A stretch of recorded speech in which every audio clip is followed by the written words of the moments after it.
Hi friends, நேற்று market 54 points கீழே close ஆச்சு. மார்க்கெட் பெட் ரொம்ப நேரவாக இருந்துச்சு. ஆனால் இன்னைக்கு பாருங்க, நிஃப்டி மட்டும் 460 பாயிண்ட்ஸ் மேலே க்ளோஸ் ஆயிருக்கு. அதாவது 2% கிட்ட. பேங்க் நிஃப்டி 2.97% பாசிட்டிவ்ல க்ளோஸ் ஆயிருக்கு. பேங்க் நிஃப்டியில் 14 ஸ்டாக்குமே பாசிட்டிவ், நிஃப்டியில் 39 ஸ்டாக் பாசிட்டிவ். இந்த ரேலிக்கு என்ன காரணம்? நேற்றோட பிபிஐ டேட்டா என்ன சொல்லுச்சு? இந்த வீடியோவில் டேட்டாவோட ஃபுல்லாக எக்ஸ்பிளைன் பண்ணுறேன். இந்த வீடியோ மிஸ் ஆகாமல் இருக்க சப்ஸ்கிரைப் பண்ணிக்கோங்க, பெல் பட்டனை கிளிக் பண்ணிக்கோங்க. இப்போ டேட்டாவை பார்க்கலாம். ஸோ இன்னைக்கு பார்த்தீங்கன்னா நிஃப்டி வந்து 23,622.9 பாயிண்ட்ஸில் க்ளோஸ் ஆயிருக்கு. ஸோ நம்ம மார்க்கெட் வந்து நேற்றை விட இன்னைக்கு 2% மேலே, ஸோ 461.3 பாயிண்ட்ஸ் மேலே க்ளோஸ் ஆயிருக்கு. ஸோ இன்னைக்கு ஓப்பன் ஆனது பார்த்தீங்கன்னா 23,412.55ல அங்கிருந்து ஒரு பியர் மார்க்கெட் மாதிரி ஒரு ஸ்லைட் டிப் இருந்துச்சு. ஸோ 23,313.9 வரைக்கும் போச்சு. பட் அங்கிருந்து புல்ஸ் வந்து ஒரு ராக்கெட் வேகத்தில் வந்து மார்க்கெட்டை மேலே கொண்டு போயிட்டாங்க. ஸோ 23,645.35 வரைக்கும் மேலே ஹையாக போச்சு. ஸோ அங்கிருந்து 23,622.9ல மார்க்கெட் க்ளோஸ் ஆயிருக்கு. ஸோ இங்கே மார்க்கெட்டில் என்ன நடந்திருக்குன்னு பார்த்தீங்கன்னா, ஒரு புல் ரேலி, ஒரு இன்ஸ்டிடியூஷனல் பையிங் மாதிரி ஆல் அரௌண்ட் தி மார்க்கெட் வந்து இன்னைக்கு நடந்திருக்கு. ஸோ இதுக்கு முக்கியமான காரணம் பார்த்தீங்கன்னா நேற்றோட பிபிஐ டேட்டா தான். அந்த பிபிஐ டேட்டா நேற்று வந்து பாசிட்டிவாக வந்த உடனே ஸோ இன்னைக்கு வந்து மார்க்கெட் வந்து இன்னைக்கு வந்து ஒரு நல்ல புல் ரேலி எடுத்திருக்கு. ஸோ அதே மாதிரி சென்செக்ஸ் பார்த்தீங்கன்னா 75,527.95ல க்ளோஸ் இருக்கு. ஸோ சென்செக்ஸுமே ஒன்று இன்னைக்கு வந்து 2.3% மேலே க்ளோஸ் இருக்கு. ஸோ சென்செக்ஸுமே ஒரு கேப் அப் ஓப்பன் ஆகிட்டு, ஸோ அங்கிருந்து மார்க்கெட் நல்ல ரேலியில் போயிட்டு ஒரு ஹையாக பார்த்தீங்கன்னா 75,608.02 வரைக்கும் போச்சு. ஸோ அங்கிருந்து ஸ்லைட்டாக ஹைலேருந்து ஒரு கீழே வந்து க்ளோஸ் இருக்கு. ஸோ சென்செக்ஸோட ஸ்ட்ரென்த் மீட்டருமே பார்த்தீங்கன்னா நமக்கு இன்னைக்கு 65 காமிக்குது. ஸோ ரெண்டு இண்டெக்ஸுமே வந்து நமக்கு வந்து இன்னைக்கு வந்து ஒரு பாசிட்டிவ் சிக்னல் கொடுக்குது. ஸோ இன்னைக்கு வந்து என்ன நியூஸ் இருக்கு, ஸோ இந்த ரேலி கண்டினியூ ஆகுமா, இல்லை வந்து மார்க்கெட்டில் ஏதாவது சேஞ்சஸ் இருக்குமாங்கிறது வந்து நம்ம அப்கமிங் செக்ஷன்ஸில் பார்க்கலாம். ஸோ நெக்ஸ்ட் வந்து மார்க்கெட்டோட சென்டிமெண்ட் எப்படி இருக்குன்னு பார்க்கலாம். மார்க்கெட்டோட இன்னைக்கு சென்டிமெண்ட் பார்த்தோம் அப்படின்னா 55 இருக்கு. அதாவது ஒரு புல்லிஷ் சிக்னல் காமிச்சிருக்கு. நேற்று வந்து பார்த்தீங்கன்னா 41 இருந்துச்சு. அதாவது புல்லிஷும் இல்லாமல் பெயரிஷும் இல்லாமல் ஒரு நார்மல் சிக்னலாக இருந்துச்சு. பட் இன்னைக்கு பார்த்தீங்கன்னா அதுக்கு நல்லா ஒரு புல்லிஷ் சிக்னல் காமிச்சிருக்கு. ஸோ மார்க்கெட்டில் வந்து ஒரு புல் சிக்னல் காமிச்சதுனால மார்க்கெட்டில் வந்து ஒரு ரேலி இன்னைக்கு நடந்ததை நம்ம பார்த்தோம். ஸோ அதே மாதிரி இந்தியா விக்ஸ் பார்த்தீங்கன்னா 14.72 இருக்கு. அதாவது லோ வால்டிலிட்டிங்கிறது வந்து நமக்கு நல்லாவே தெரியுது. ஸோ அதனால ஒரு சிக்னலும் நமக்கு நல்லா தெரியுது. வால்டிலிட்டி இல்லாதனால மார்க்கெட் இந்த டைரக்ஷன் எடுக்கிறதுக்கான பாசிபிலிட்டிஸ் வந்து ரொம்ப அதிகம். ஸோ நம்ம இன்னைக்கு மார்க்கெட்டோட பிரெட் பார்த்தோம் அப்படின்னா நிஃப்டியில் வந்து 50 ஸ்டாக்ஸ்ல வந்து 39 ஸ்டாக்ஸ் பாசிட்டிவ்ல க்ளோஸ் இருக்கு. வெறும் 11 ஸ்டாக்ஸ் தான் நெகட்டிவ்ல க்ளோஸ் இருக்கு. வேற பேங்க் நிஃப்டியை பார்க்குற வரைக்கும் 14 ஸ்டாக்மே இன்னைக்கு பாசிட்டிவ்ல, ஒரு ஸ்டாக் கூட இன்னைக்கு நெகட்டிவ் கிடையாது. ஸோ நேற்றோட பிபிஐ டேட்டா பாசிட்டிவா வந்ததுனால பேங்கிங் செக்டர் வந்து ஃபினான்ஸ் செக்டர் வந்து இன்னைக்கு ரொம்ப பாசிட்டிவா க்ளோஸ் இருக்கு. ஸோ அந்த நேற்று நியூஸ் பாசிட்டிவா வந்ததுனால நம்ம என்ன எக்ஸ்பெக்ட் பண்றாங்க அப்படின்னா, ஸோ யூஎஸ்ல வந்து ஒரு ரேட் கட் வந்து பாசிபிளா இருக்கு. ஸோ யூஎஸ்ல நடக்கிறதுனால இந்தியாலையும் ஒரு ரேட் கட் பாசிபிள். ஸோ அதனால வந்து பேங்கோட இன்ட்ரெஸ்ட் வந்து குறையும். ஸோ அதனால வந்து பேங்கிங் செக்டர்ஸ்மே அந்த டிபெண்ட் பண்ணி இன்னைக்கு வந்து ஒரு நல்ல புல் ரேலியை காமிச்சிருக்காங்க. ஸோ நெக்ஸ்ட் வந்து பார்த்தீங்கன்னா மார்க்கெட்டோட அதர் இண்டெக்ஸஸ் பார்க்கலாம். பேங்க் நிஃப்டியை பொறுத்த வரைக்கும் 2.97% பாசிட்டிவ்ல க்ளோஸ் இருக்கு. ஸோ நான் சொன்ன மாதிரி இன்னைக்கு பிபிஐ நியூஸ் பாசிட்டிவ் வந்ததுனால ஒரு ரேட் கட் பாசிபிள், அதனால இந்தியாவிலேயும் ரேட் கட் பாசிபிள்.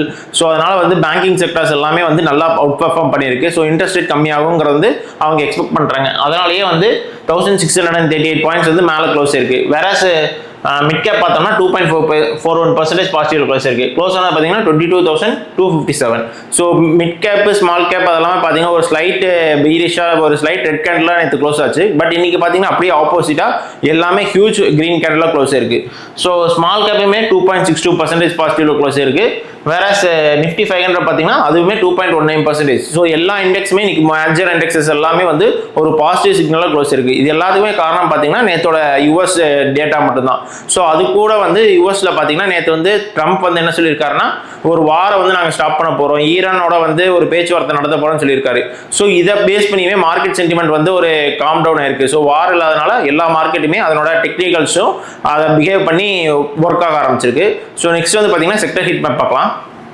ஸோ இந்த செக்டர் ஹீட் மேப் பார்த்தீங்கன்னா இன்னைக்கு ஒரு ரெட் செக்டர் கூட கிடையாது. அதாவது எல்லா செக்டருமே இன்னைக்கு வந்து கிரீன்ல இருக்கு. ஸோ இது என்ன நமக்கு டினோட் பண்ணுது அப்படின்னா, ஸோ எல்லா செக்டர்ஸுமே இன்னைக்கு வந்து ஒரு டெக்னிக்கலாகவும் ஒரு மார்க்கெட் வந்து ஒரு டைரக்ஷன் பை டைரக்ஷன் பை சென்டிமெண்ட்டுக்கு மாறுறது நமக்கு கிளியரா தெரியுது.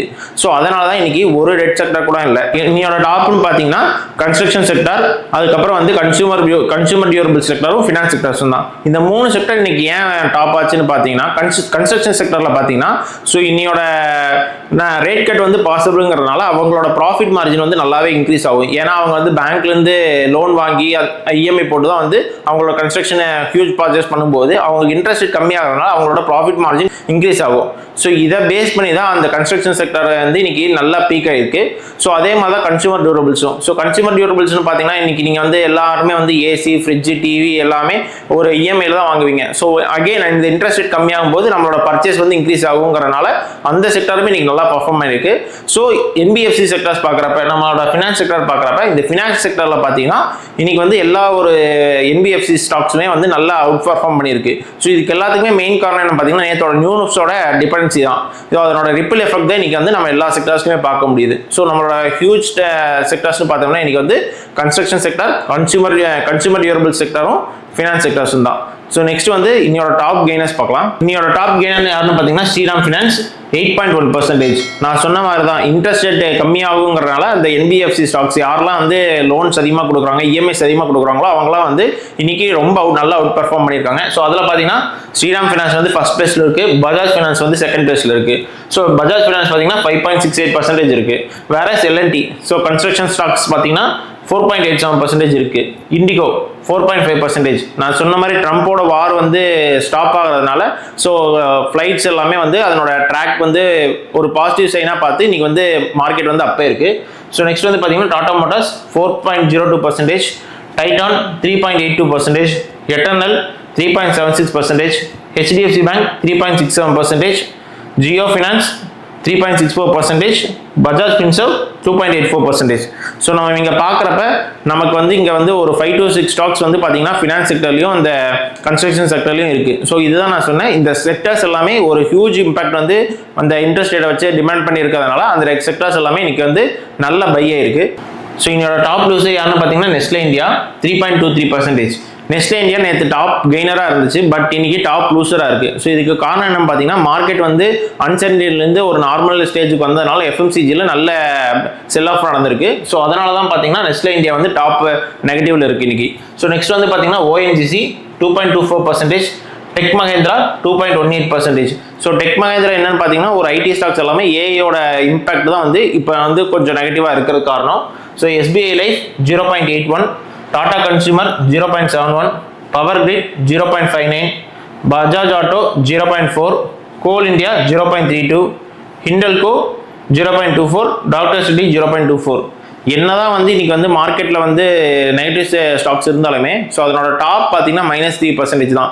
வேற ஓவரால் மார்க்கெட் வந்து 2% அப்போ இருக்கப்ப நெகட்டிவ் ஸ்டாக் பார்த்தீங்கன்னா -3%ங்கிறப்ப மார்க்கெட்ல ஒரு நல்ல பையிங் சென்டிமெண்ட் இருக்கு. ஸோ இந்த பையிங் சென்டிமெண்ட்னால நமக்கு பெரிய ஒரு இன்னைக்கு வந்து நெகட்டிவ் ஸ்டாக்ஸ் கிடையாது.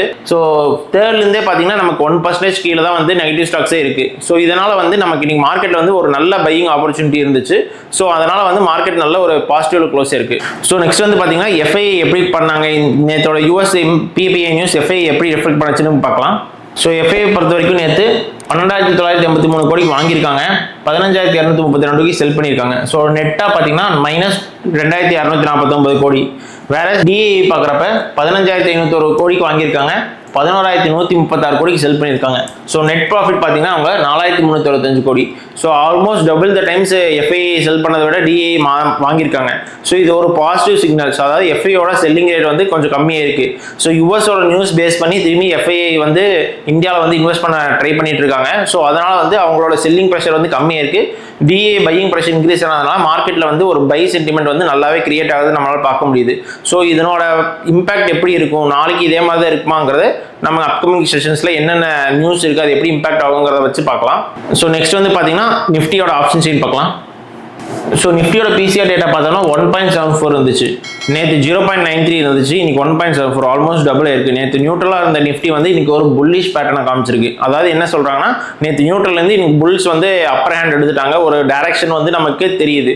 ஸோ இதுவே வந்து மேக்ஸிமம் பெயின் லெவல் பார்த்தோம்னா 23,500 இருக்கு, மார்க்கெட்லேருந்து ஒரு 122 பாயிண்ட்ஸ் கீழே இருக்கு. ஸோ அப்போ என்ன நடக்கும் அப்படின்னா மார்க்கெட் வந்து அப்ரல்லேருந்து ஒரு டவுன்வர்ட் புல் பேக் பண்ணிட்டு அந்த மேக்ஸிமம் பெயின் லெவல் டெஸ்ட் பண்ணிட்டு ஸோ மார்க்கெட் வந்து திரும்பியும் பை டைரக்ஷனில் போகிறதுக்கான பாசிபிலிட்டிஸ் ரொம்ப அதிகம். ஏன் இந்த புல்வர்ட் நடக்கும் அப்படின்னா மேக்ஸ் லெவல் டச் பண்ணாமல் அந்த மார்க்கெட் வந்து திருப்பியும் டெஸ்ட் பண்ணாமல் போகாதுங்கிறனால ஒரு ட்ரா டவுன் புல் பேக் நடக்கிறதுக்கான பாசிபிலிட்டிஸ் இருக்கு. ஸோ அந்த புல் பேக் ஆனதுக்கப்புறம் அந்த லெவல் ரீச் ஆனதுக்கப்புறம் மார்க்கெட்டோட டெக்னிக்கல்ஸ் எப்படி நடக்குதுங்கிறத பார்த்துட்டு உங்களோட டைரக்ஷனை வந்து நீங்கள் வந்து டிசைட் பண்ணலாம். ஸோ கீ கால் ஓஏ பார்த்தீங்கன்னா 24,000. இது வந்து ஒரு ஸ்ட்ராங் ரெசிஸ்டன்ஸ். இந்த லெவலுக்கு மேலே புல்ஸ் டாமினேட் பண்ண விடக்கூடாதுன்னு பிஎஸ் வந்து அங்கே வந்து கண்ட்ரோல் எடுப்பாங்க. ஸோ இந்த லெவலை வந்து நீங்கள் கண்டிப்பாக பார்த்துக்கணும். ஸோ நெக்ஸ்ட் வந்து பார்த்தீங்கன்னா கீ புட் ஓஏ பார்த்தீங்கன்னா 22,500.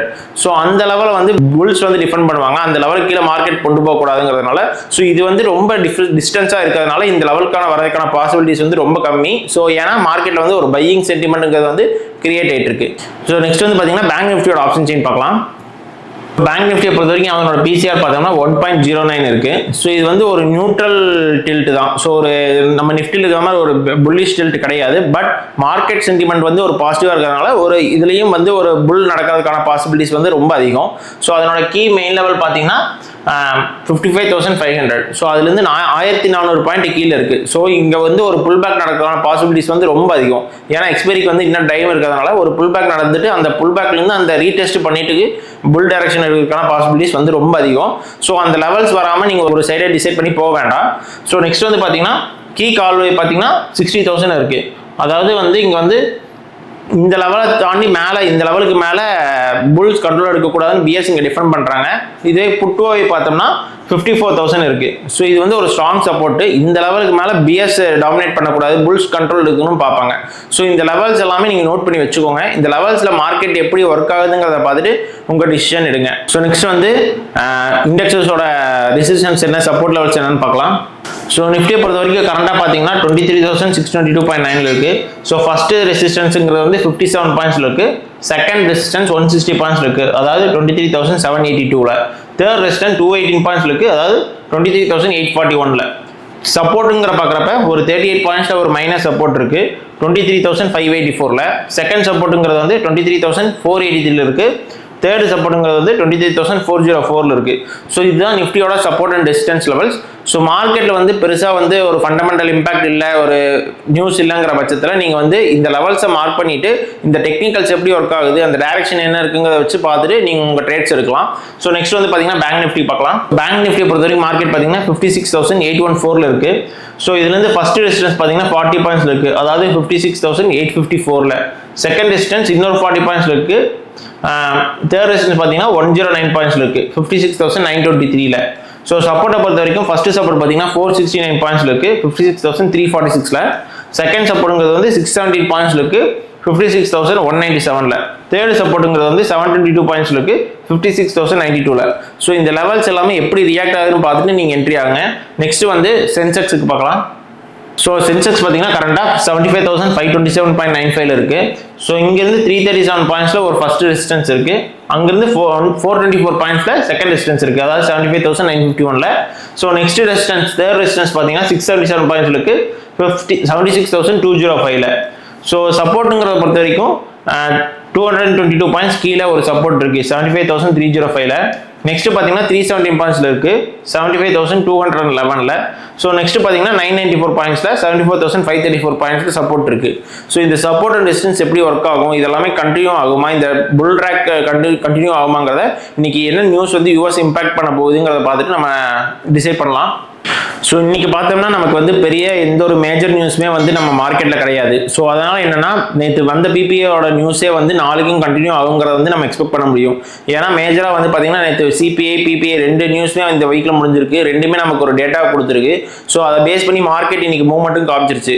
ஸோ இதனால் எந்த ஒரு மேஜர் இம்பாக்டான நியூஸ் இன்னைக்கு கிடையாது. நாளைக்கு சாட்டர்டே சண்டேங்கிறதுனால ஸோ அன்டில் ட்ரம்ப் வந்து வார திருப்பி ஸ்டார்ட் பண்ணாத பட்சத்தில் மார்க்கெட் வந்து இதே டைரக்ஷனில் போகிறதுக்கான பாசிபிலிட்டிஸ் வந்து ரொம்ப அதிகம். ஏன்னா பிபியோட ரிப்பிள் எஃபெக்டை இன்னும் வந்து ஒரு கப்பல் ஆஃப் டேஸுக்கு கேரி ஃபார்வர்ட் பண்ணுவாங்க. ஸோ மார்க்கெட்டில் பெரிய இம்பாக்ட் நியூஸ் இல்லாதனால ஸோ நாளைக்கு நீங்கள் என்ன பண்ணணுங்கிறத வந்து டுமாரோஸ் அவுட்லுக்கில் சொல்கிறேன். ஸோ நிஃப்டியை பார்க்குறப்போ ஒரு வந்து பாசிட்டிவ் புல்லிஷ் டோனில் வந்து செட் ஆயிருக்கு 2% மேலே க்ளோஸ் இருக்குது. ஸோ அதனோட ஃபஸ்ட்டு ரெசிஸ்டன்ஸ்னு பார்க்குறப்ப 23,680ல் இருக்குது. ஸோ ஒன்ஸ் அந்த பிரேக் பண்ணுச்சு அப்படிங்கிறப்ப இன்னுமே வந்து நமக்கு ஒரு அப்ராலி கொடுக்கறதுக்கான பாசிபிலிட்டிஸ் வந்து ரொம்ப அதிகம். ஏன்னா இந்தியா விக்ஸுமே வந்து லோ வால்டில் இருக்கிறதுனால ஸோ ஒரு டைரக்ஷன் பை டைரக்ஷனுங்க வந்து இன்னைக்கு ஓவராலாக பை பண்ணியிருக்காங்க. ஸோ இது மொமெண்டத்தை கேரி ஃபார்வர்ட் பண்ணுவாங்கிறது நம்மளால் பார்க்க முடியுது. ஸோ இதுதான் கண்டினியூ ஆகிறதுக்கான பாசிபிலிட்டிஸ் ரொம்ப அதிகம். ஸோ பேங்க் நிஃப்டியை பொறுத்த வரைக்கும் இன்னைக்கு ஒரு ஸ்டாக் கூட நெகட்டிவ் கிடையாது. ஸோ இன்ட்ரெஸ்ட் ரேட் கட் ஆகுங்கிற எக்ஸ்பெக்டேஷனால எல்லா பேங்கிங் ஸ்டாக்ஸுமே வந்து இன்னைக்கு அவுட் பெர்ஃபார்ம் பண்ணியிருக்கு. ஸோ அதனோட ஃபர்ஸ்ட் ரெசிஸ்டன்ஸ் பார்க்குறப்ப 56,854 இருக்குது. ஸோ ஒன்ஸ் அந்த ரெசிஸ்டன்ஸ் ரெசிஸ்டன்ஸை பிரேக் பண்ணுச்சு அப்படின்னா இன்னுமே வந்து மொமெண்டம் கண்டினியூ ஆகிறதுக்கான பாசிபிலிட்டிஸ் ரொம்ப அதிகமாக இருக்குது. ஸோ வேற எஃப்ஐடிஏ பொறுத்த வரைக்கும் இன்னைக்கு எஃப்ஐஏ செல் பண்ணதை விட டிஏ டபுள் மடங்கு வாங்கியிருக்காங்க. ஸோ எகைன் எஃப்ஐஏயோட யூஎஸோட பிபிஏ டேட்டா வந்து பாசிட்டிவாக வந்ததுனால, இந்தியன் மார்க்கெட் பாசிட்டிவாக வந்ததுனால எஃப்ஐயோட இன்வெஸ்ட்மெண்ட் இன்னுமே அதிகமாக இருக்கும், செல்லிங் கம்மியாகவும் நம்ம எக்ஸ்பெக்ட் பண்ணலாம். ஸோ அதனால எஃப்ஐஏ டேட்டாவும் நமக்கு என்ன சொல்லுது அப்படின்னா ஒரு பாசிட்டிவ் சைடுக்காக தான் சொல்லுது.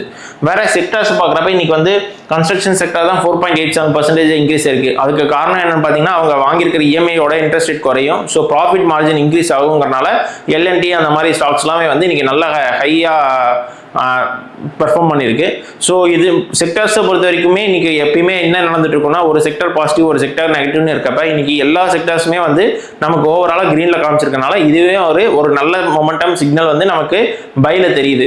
ஸோ ஓவராலாக எந்த நியூஸும் இல்லாதனால மார்க்கெட் வந்து நாளைக்கு டெக்னிக்கல்ஸ் பேஸ் பண்ணி மூவ் ஆகும். ஸோ எந்த ஒரு ஃபண்டமெண்டல் இம்பாக்ட்டுமே இல்லாதனால ஸோ ஒன்ஸ் நான் சொன்ன லெவல்ஸ் எல்லாமே நீங்கள் நோட் பண்ணி வச்சுக்கோங்க. மார்க்கெட் அங்கே எப்படி ரியாக்ட் ஆகுது, புல் பேக் நடக்குதா இல்லை ரீடெஸ்ட் பண்ணிட்டு போகுதாங்கிறத பார்த்துட்டு உங்களோட என்ட்ரிஸ் எடுங்க. இந்த பிடிஎஃப் வந்து நாங்கள் உங்களுக்கு வந்து எங்கள் டெலிகிராம் சேனலில் போட்டிருப்போம். ஸோ இதனோட டேட்டாஸ் மிஸ் பண்ணியிருந்தீங்கன்னா நீங்கள் டெலிகிராம் சேனலில் ஜாயின் பண்ணிவிட்டு டே டு டே டெய்லி பேசிஸில் நீங்கள் தெரிஞ்சுக்கலாம்.